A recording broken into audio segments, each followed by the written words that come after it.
Welcome to day 4 of Warhammer 40K spoiler season, and if you haven't seen my most recent episode at the end of the day yesterday on Sloppity Bile Piper, yeah, that's that card's name, make sure you check it out because that card is so weird.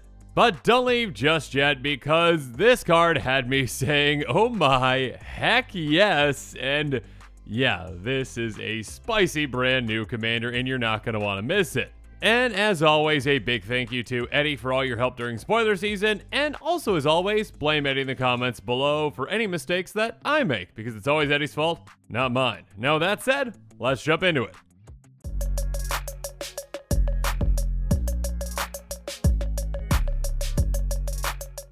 So Kharn is back. No, okay, sorry, not the Kharn that we know in Magic, never mind. Khârn the Betrayer, very different kind of Kharn, a 5/1 Astartes Berserker for 3 and a red. It has a lot of text, so here we go.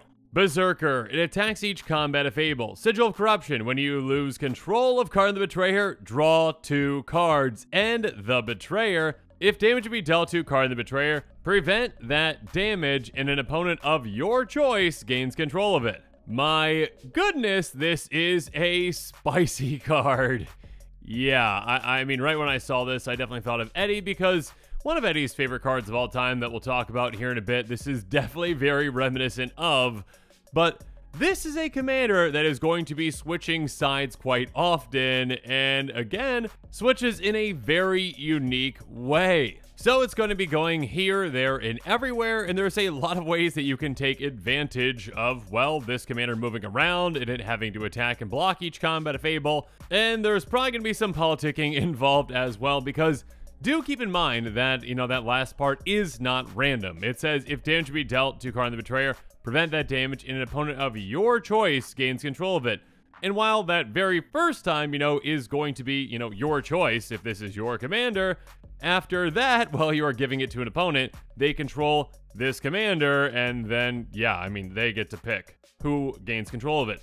Now, they might pick you if, you politic correctly, but they might pick another opponent, which, sometimes you actually might want that, you might want to get it spread around quite a bit, but other times, yeah, you want to get this back so you can give it away again and draw even more cards. And of course, outside of this, taking damage in combat, which is probably going to happen quite often, again, because that's to attack and block each combat Fable, and most players don't want to just keep taking 5 damage to the face. Outside of combat, of course, there are plenty of ways to, ping this for, all you have to do is ping it just for 1 damage. If it just gets hit for 1 damage, that damage is prevented, so it's not going to get taken out in that way, and this gets moved. So I am really excited about this commander. I can see a lot of players building some really crazy decks around this.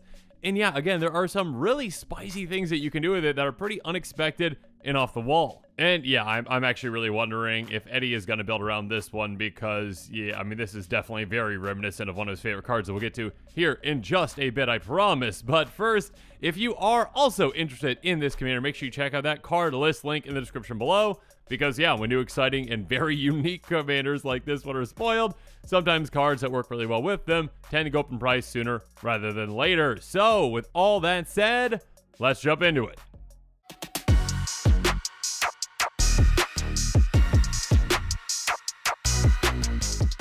And the card that this, of course, is reminiscent of is Humble Defector, a 2/1 human rogue for 1 and a red that has tap, draw 2 cards, target opponent gains control of Humble Defector, activate only during your turn. So yeah, you can definitely see where, this new commander drew inspiration from. It's quite similar because, yeah, I mean, basically you start off with it, you eventually get to tap with it, draw 2 cards, give it to someone else, and before you actually do that, you probably should, make a deal with that player and be like, hey, if I, give you Humble Defector, you activate it next turn, to draw 2 cards yourself, and then give it right back, right? So, obviously, the application for this is, pretty straightforward, a lot more limited than this new commander, and obviously, I mean, yeah, you could build an entire deck around Humble Defector if you really wanted to, but obviously, this would take quite a few workarounds since it's not a legendary creature, and now, that you've got Kharn, might as well just build a deck around Kharn instead.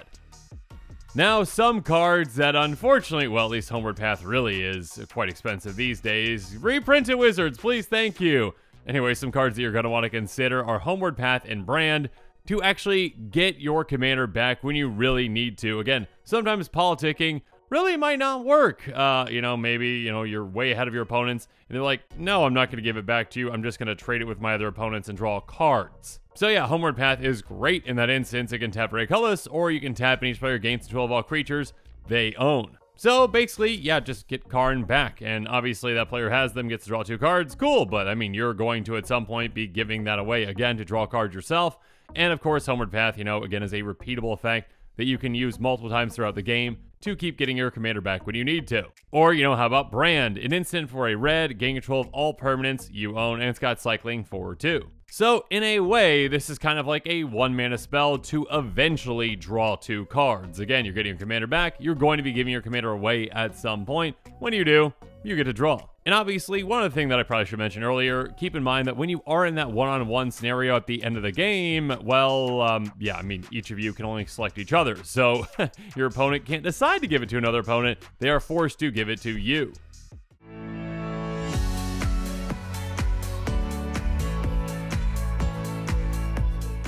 Next up, though, of course, in Mono Red, we've got plenty of ways to force that move. Force our commander to move around the table by just, pinging it for even just 1 damage. That works. Cunning Spark Mage, Endbringer, and Staff of Nin are some that I'm going to bring up right now. Cunning Spark Mage is a Tim. Well, a pretty effective Tim at that. This one is a 0/1 Human Shaman that costs 2 and a red. It has haste, and it can tap deal 1 damage to our creature or player. And I guess I should mention that a Tim, is a creature that can typically, tap and ping something for damage. This one you can just utilize again throughout the game with that tap ability, and you can actually utilize it right away to ping your commander to force it to, move. Next up, though, yeah, with a monocolor deck like this one, you're probably going to be including some colorless lands, so, Endbringer can be a great Tim in this deck. Well, a really big Tim, but a Tim itself, it's a 5/5 that has untap during each of the player's untap step, and you can tap it and it's going to ping target creature or player for 1. So yeah, every single turn you can ensure that your commander is moving around the table.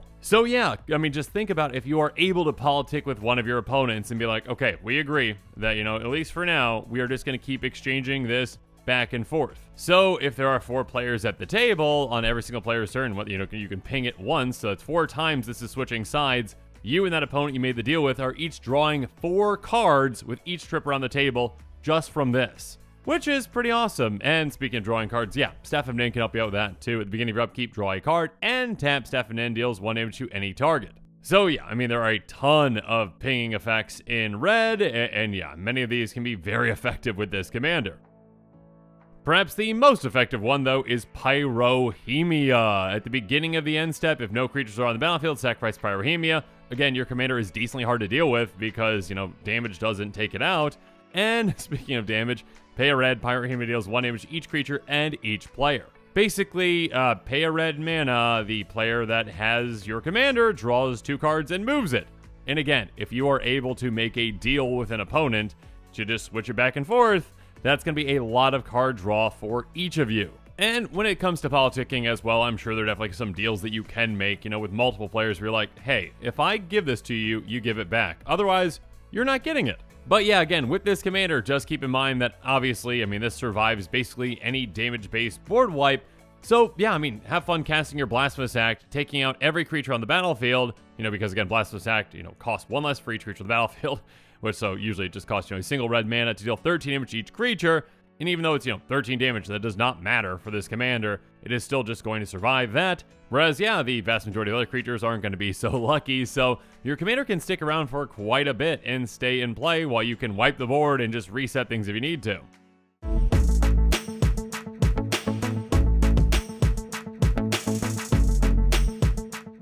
Next up, though, let's talk about some ways to incentivize your opponents to do the right thing and attack other players with your commander. So let's utilize cards like Curse of Opulence, Curse of Bloodletting, and Curse of Hospitality. That's right, some Aura Curses can come in really handy with this commander. Curse of Opulence says, enchant player, whenever enchanted player is attacked, create a colorless artifact token named Gold. It has sacrifice artifact, add 1 mana to your mana pool. Each opponent attacking that player does the same. So by placing this on a player, this puts a massive target on that player's head. And again, that player that has your commander has to attack with them, so you might as well incentivize them to attack someone else, and again, when they do so, they benefit and so do you. Or, disincentivize them because the massive amount of damage that your commander can deal with Curse of Bloodletting, enchant player of a source to deal damage to enchanted player deals double that damage to that player instead. So if your commander is able to get through, or, that player just can't block it for whatever reason, 10 damage, that's a lot. Or even a card like Curse of Hospitality can encourage players to swing at that player. Creatures attacking enchanted player have trample. Whenever a creature deals combat damage to enchanted player, that player exiles the top card of their library. Until end of turn, that creature controller may play that card, and they may spend mana as though or mana of any color to cast that spell. Now, obviously, there are plenty of ways for you to prevent your opponents from actually swinging at you. I mean, or if they do swing at you, you can just, utilize one of your ping effects to take that commander out, essentially, and move it before it's going to deal damage to you. But still, getting some extra value out of your opponents swinging at your opponents with your commander can be great. I mean, another disincentive might just be something like Circle of Flame. Whenever a creature without flying attacks you or a planeswalker you control, Circle of Flame deals 1 damage to that creature. So yeah, if a player swings at you with your commander, it gets pinged immediately, and then that just, can move it. So again, you might just be able to make a deal with that opponent and be like, hey, swing at me because it's going to get pinged. You draw 2, it comes back to me, everyone wins, right? And speaking of everyone winning, Caltrops. Whenever a creature attacks, Caltrops deals 1 damage to it. So now whenever your commander attacks, it's going to get pinged, and it's going to have that player draw 2 cards and get moved. Also, though, make sure you're considering some equipment like, Bloodthirsty Blade. Equipped creature gets +2/+0 and is goaded. Pay 1, attach Bloodthirsty Blade to our creature opponent controls, activate as a sorcery. So you actually have to, give your commander away first, then attach this to, your commander, but still, giving it +2/+0, now it's a 7/1, a 3-shot KO on a player if it's going to be able to get through. But also, again, it's goaded, so it's not going to be swinging at you. But of course, there are a ton of other fantastic equipment for this commander.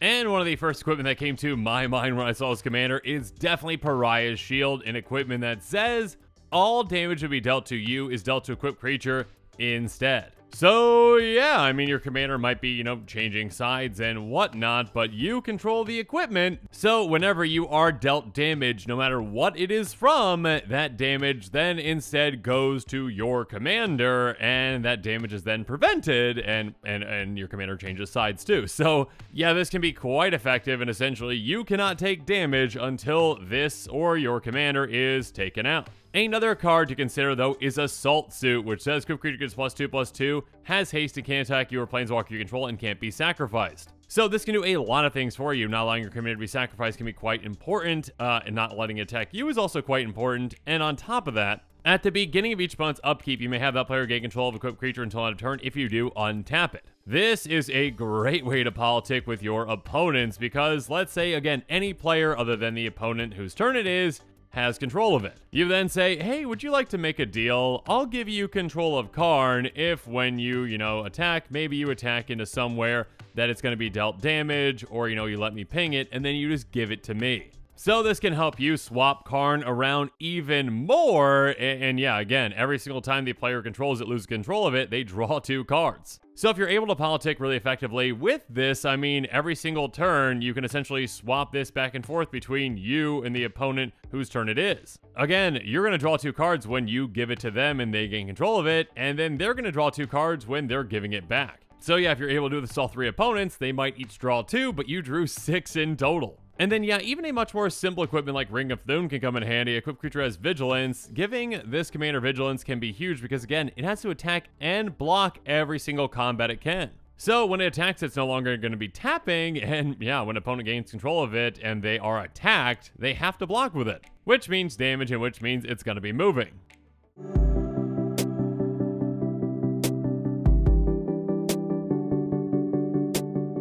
Now, you can also really take advantage of this commander attacking a ton with cards like Zephyr Boots, Explorer Scope, and Sword of the Animist. Zephyr Boots says equipped creature has flying. Whenever equipped creature deals combat damage to a player, draw a card, then discard a card. So this allows your commander to probably get through on a lot of players, and yeah, when it does, you get to draw a card and discard a card. It does not say, again, that the, controller of the creature draws a card. This is you who gets to loot no matter who this is hitting and no matter who is swinging with your commander. And then Explorer Scope says whenever equipped creature attacks, look at the top card of your library. If it's a land card, you may put on the battlefield. Again, doesn't matter who controls your commander. When they swing with it, you get this trigger. So this can ramp you a ton throughout the game. And even more ramp, though, can come with Sword of the Animus. Equipped creature gets +1/+1. Whenever equipped creature attacks, you may search life for a basic land card, put on the battlefield tapped, then shuffle. So again, every single time your commander attacks, no matter who is attacking with it, well, we get to just ramp. Again, in guaranteed ramp, unlike Explorer Scope, which can still be great. Again, Sword of the Animus, guaranteed. Go get a mountain, get in play tapped. Thank you. Now, if you are certain that you are not going to get hit by your commander, again, you have a variety of ways to ensure that, and one of them is just, hey, ping it for 1 if it attacks at you so that it, switches hands and is no longer attacking you. I mean, Army of Heroes can be a great card with this commander as well. Whenever a equipped creature attacks, put a +1 counter on it. So this can make your commander absolutely massive throughout the game, which of course can, help it hit your opponents even harder. Another card to really consider, though, is Moon Silver Spear, which has a fantastic attack trigger. Equipped creature has first strike. When a equipped creature attacks, create a 4/4 white angel creature token with flying. So this can make you an army of angels in absolutely no time. Next up, though, Grappling Hook can actually really help as well. Equipped creature has double strike, so again, it can hit even harder, which is nice. And of course, on top of that, whenever equipped creature attacks, you may have target creature block at this turn if able. Essentially, you can use this to force blocks on your own commander. So again, if your opponents are attacking each other, you can be like, all right, that creature blocks it. That guarantees damage dealt to your creature, unless, that creature has 0 power, but there aren't too many of those out there that opponents are going to be utilizing. Or maybe I should say, hopefully at least one of their creatures has at least 1 power. Regardless, you can force blocks with this, and, that can be a great way to just take out creatures. Just force take out creatures. You can use this to politic, and you can also, again, just use it to force your commander to change hands.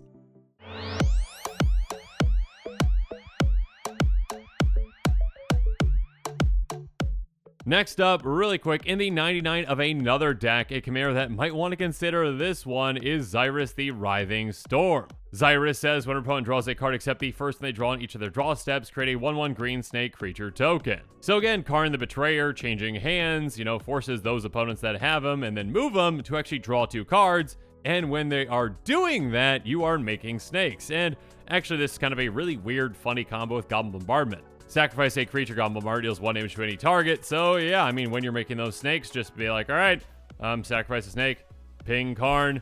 Cool, all right, I'll draw 2, give them to you. Sacrifice a snake, ping Kharn. All right, you draw 2, I make 2 snakes, give them to someone else. Yeah, you can probably just do this, a near infinite number of times. Again, you are limited based on your own library.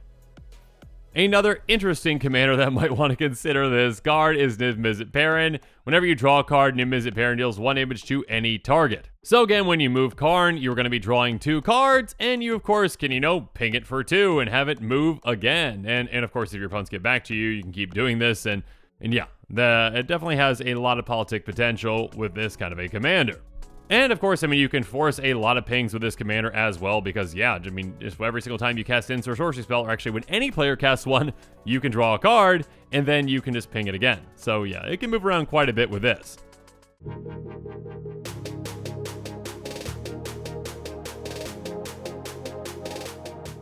But now this episode is coming to a close, it's time for me to give you my final thoughts on Khârn the Betrayer. Yeah, like I said before, Humble Defector as a commander is finally here. I mean, I definitely didn't expect to see a commander like this, but I am very happy to see this one exist. This commander is going to move around a ton, and again, it can be a fantastic politic commander. And of course, there are definitely ways that you can kind of force, things to happen in the way that you want them to happen as well. But yeah, politicking can be very effective, and you and players that you make deals with can really benefit from all that card draw that this is going to provide.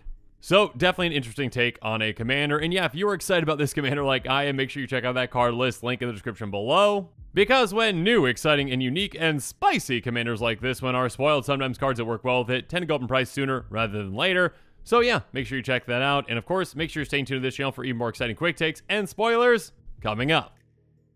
And with that, the show is coming to a close, so it's my turn to hear from you. So in the comments below, let me know what your thoughts on this episode are, and as always, thanks again, and have a good one.